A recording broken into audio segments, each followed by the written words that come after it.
Sunana Fatima Usman. Daga Na ina? kawo korafi akan Fatima Usman daga ina? daga Dakwa. Daga Dakwa. Mm. To, muna jinki.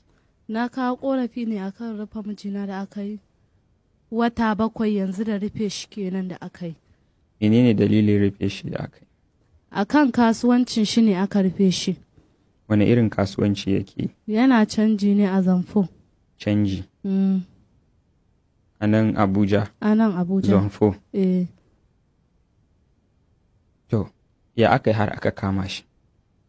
To yanda aka yi aka kama shi, wani ne ya bashi dala ya canza. Sunan shi Aliyu. Mm. To shi kuma da ya bashi dalan ya canza, yana da wani wanda yake ba ma kaya, ana ce mai Bello, a Kano yake. Shi kuma sai ya ɗau kuɗin ya bashi, da ya ɗau kuɗin ya bashi, shi kuma wannan Bellon ya ba wani ana ce mai Alhaji Nura kuɗin. To daga nan kuɗin ya salwanta, ba a samu kuɗin ba. To su kuma sun ta ƙoƙari akan su ga sun kama mutumin nan saboda sun ba da tiraka ma a nan cikin gari. Mm. Akan a kama mutumin, to tiraka ɗin bai yi ba kuma suka ƙara ba da tiraka ɗin a Kano a duba Wa mutumin. suka ba mu tracking din?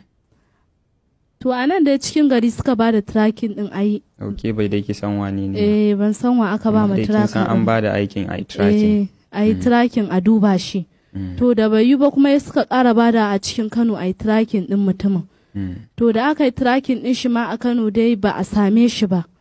Sai Ya aka sunan shi mutum? shi mutumin Alhaji Nura na ji suna cewa.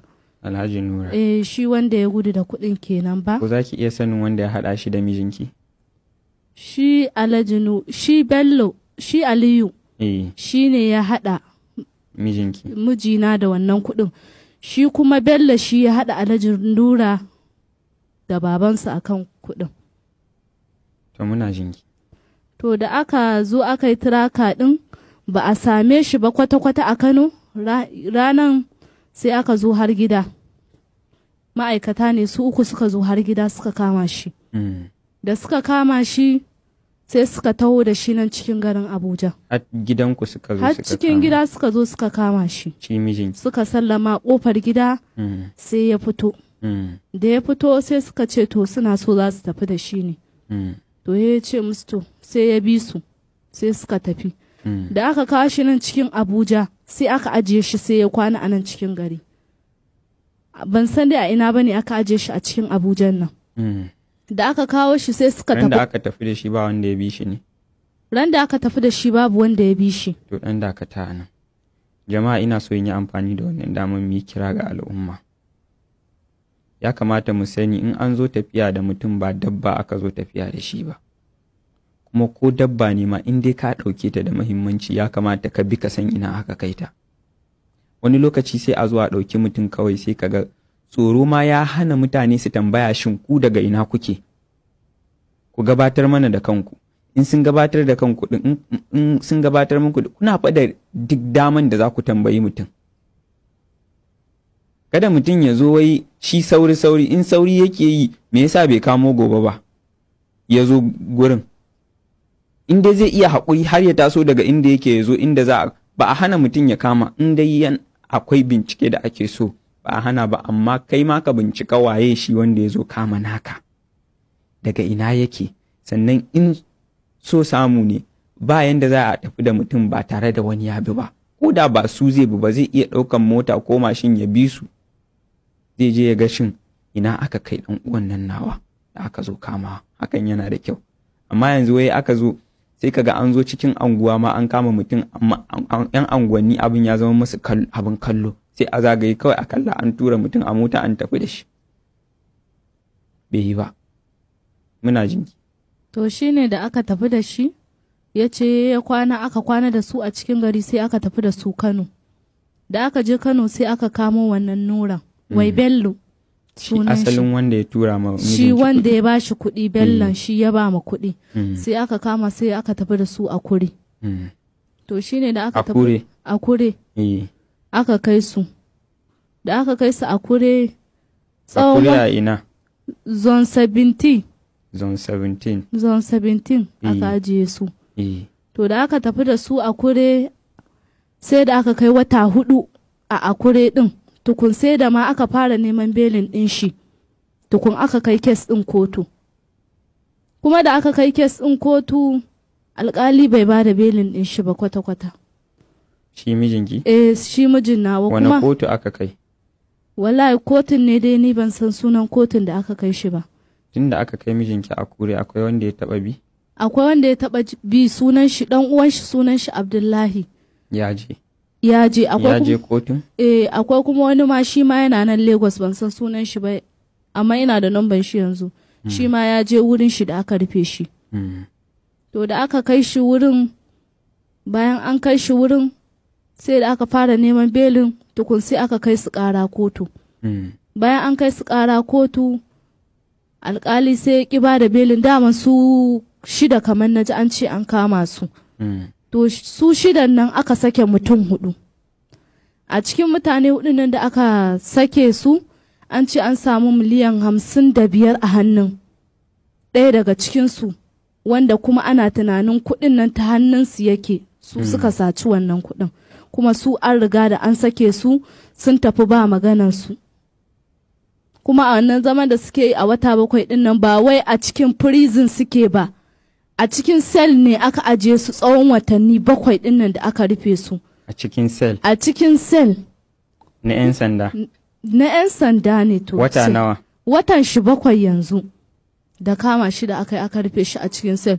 Kuma shi wanda ya kama sun ya rufe ana ce mai Shagari Yahaya ko? Sunan shi Shagari Yahaya. Akwai doka ne ko daman da ta bada, ku ba mu babanmu ko abin magana, akwai doka ko daman da ta bada aje mutum sama da watanni a cikin sel ba kotu ba gidan yari ba? A dokance ma awa 48 ne. Kuma wata nawa kika ce mijinki yana sel? Wata 7 saboda yanzu. Sel ba gidan yari ba. Bakina da bakin shi ya faɗa min ya ce min wata 7. Kuma shi wanda ya rike sun ma ba shi yake ciyar da su ya ba su abinci ba. To kun san abin da ya sa ne wannan tambayar? Ni da kaina nan da nake zaune. Na kira waya na yi magana da shi ɗazu don har rekodin ɗin suna yi. Ya tabbatar min da cewa a sel yake ba a prison ba. Na wannan tsawon watannin. Kuma shi wannan wanda ya rike su ɗin, shi wane ne mai aikinsa? Shi ma dai aikin nasa canjin ne a cikin Abuja. Sunansa? Sunan shi Shagari Yahaya. In tabbata sunan shi kenan? Sunan shi kenan Shagari Yahaya. Nawa ne kuɗin jimla da ya ce ya ba shi mijinki da ake tuhumar mijinki da shi? Kuɗin da ya kaman a naira miliyan 118 ne ko kaman a naira kuɗin, saboda shi dala ya ba su. A lokacin miliyan 118 ne kaman. Shi mijin naki kun samu kun yi magana da shi kin tambaye shi ina kuɗin suke? Na tambaye shi saboda ni na san cewa ba shi da hannu akan cin kuɗin nan da aka yi, kuma duk wani wanda yake ma'amalan arziki da shi ya shaida cewa shi bai ci wannan kuɗin ba. To menene hujjan da ya sa shi wannan yake rike su ɗin? To Allah kaɗai ya san hujjan shi, amma dai wanda aka samu ma miliyan 55 a hannunsu su an sake su ba sa tsare, su ne dai su biyu, shi da Bellan su biyu ne a tsare a wurin a yanzu haka. Kina da nambar wayan shi? Shi waye? Shi wannan ɗan canjin wanda ya sa a tsare mijinki. Wallahi ba ni da namban shi, amma dai ina da namban mai gidana saboda yau namban yana shiga. Yanzu hakan an kira shi za a same shi. Shi zai iya ba da namban wanda ya ba shi kasuwa. To ai shi yanzu a tsare yake. Ba lalle a iya ba shi dama a inda yake a tsare magana da mu ba. Amma dai koma menene akwai tsallake doka a cikin lamarin nan. Tunda idan muƙaddara ya aikata laifin da ake zargi ko kuɗin suna hannun shi ne, ya kamata a ce yana inda aka yanke mai hukunci ne, ba a sel ba. Sel wata 7? To ai ya zama sarkan 'yan sandan kenan. Kuma an shigar da kes ɗin kotu ma. Don an je kotu akan kes ɗin, kuma alƙalin bai ba da izinin cewa in ma prison ne a kai shi prison ba, in ma belin ɗin shi ne a bada. Babu wani. So nawa aka je kotun? don gaskiya ni a iya sani na kamar dai ya yi so 3 amma dai yanda shi ya faɗa min ban san ko an shiga wani wanda bai faɗa min ba. In ce zone 17? Zone 17. A ina? A Kure. A Kure. To baban mu Coach Aminu, ina ganin wannan police station din ya kamata mu fuskanta kai tsaye. Akwai bincike ma da zamu yi saboda bayanin da ita take bayarwa har yanzu ina kokarin in hada in samu inda zamu rika.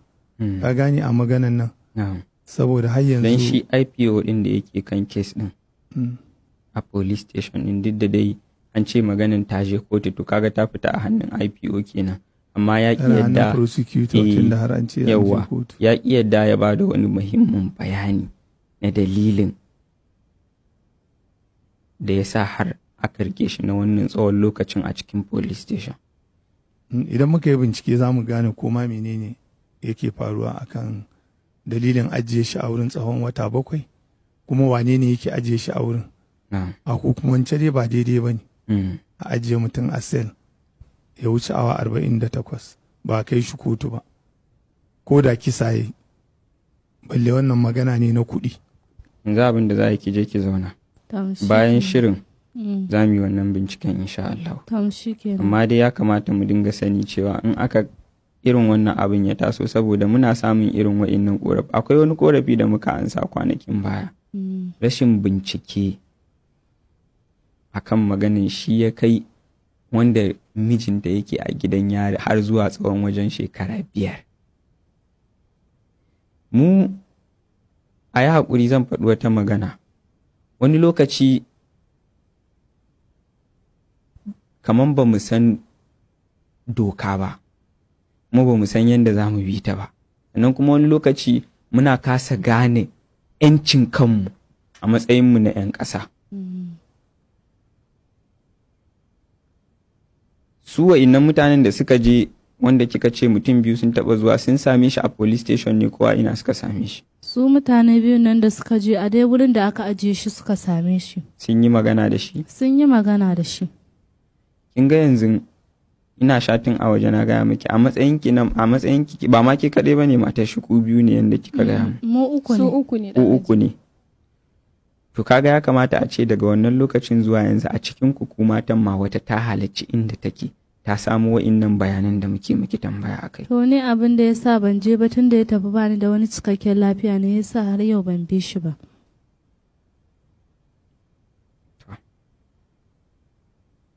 Za mu yi bincike akai kuma za mu gano inda gaskiyan take insha Allah. Amma babban makasudin ma kawo ki nan ki magana shine wannan dokan da aka taka na ƙasa. Saboda ya saba mu shari'a.